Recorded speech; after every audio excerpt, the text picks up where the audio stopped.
बिस्मिल्लाहिर्रहमानिर्रहीम। अस्सलामुअलैकुम वरहमतुल्लाह। मौत सबसे बड़ी सच्चाई। आज इस वीडियो में दो बातें बयान करूंगा, गौर व फिक्र ज़रूर कीजिए, इंशाअल्लाह फ़ायदा होगा। पहली बात यह कि रियाजी यानी मैथ में एक डिजिट होता है जिसे सिफर कहते हैं, ज़ीरो कहते हैं। इसमें ख़ास बात यह है कि इसे कितनी भी रकम से ज़रब दें तो इसको ज़ीरो कर देती है।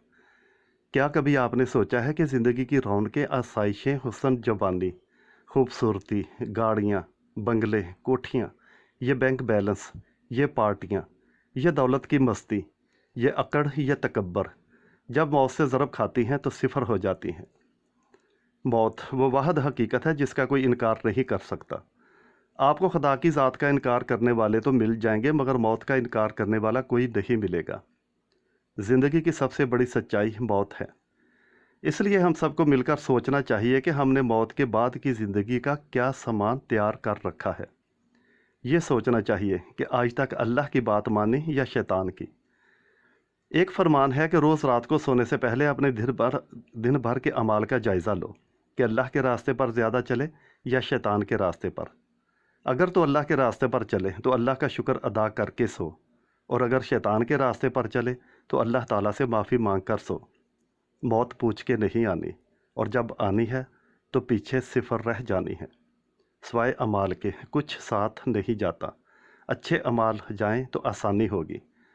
ज़िंदगी में कभी तकब्बर ना करें, किसी की दिल आज़ारी ना करें। अगर ऐसा हो गया तो अल्लाह ताला से माफ़ी मांग लें। जज़ाकल्लाह।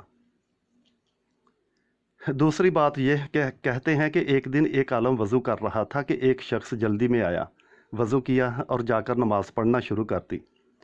आलम का मामूल था कि वह वज़ू के तमाम मुस्तहबात भी बजा लाते और दुआएं भी पढ़ते। जब वज़ू से फारिग होकर कमरे में दाखिल होने लगे तो देखा कि वह शख्स नमाज पढ़कर बाहर निकल रहा है। उन्होंने पूछा कि क्या कर रहा था। उस आदमी ने कहा कि कुछ नहीं। आलम ने पूछा, तो कुछ नहीं कर रहा था? उस शख्स ने कहा कि नहीं। उसे मालूम था अगर कहूँगा कि नमाज पढ़ रहा था तो आलम उसे वाज़ो नसीहत और तलकीन करेंगे। आलम ने कहा, मैंने खुद तुझे नमाज पढ़ते देखा। कहने लगा, नहीं किबला, आपने गलत देखा है। आलम ने पूछा, फिर क्या कर रहा था? बोला, बस खुदा को ये कहने आया था कि मैं नाफरमान और सरकश नहीं हूँ। इस जुमले ने आलम पर बड़ा असर डाला। इस वाक़या के बाद काफ़ी मुद्दत तक जब उनसे पूछा जाता कि आप कैसे हैं, जवाब देते कि नाफरमान और सरकश नहीं हूँ। ए मालिक, ए ज़मीनों आसमान के मालिक, ए हमारे खालिक और रज़ाक, हम जानते हैं कि हमारी नमाज़ें, हमारे रोज़े, हमारी इबादत, हमारे मामलात, हमारे मामूलात कुछ भी आपकी शान के लायक नहीं।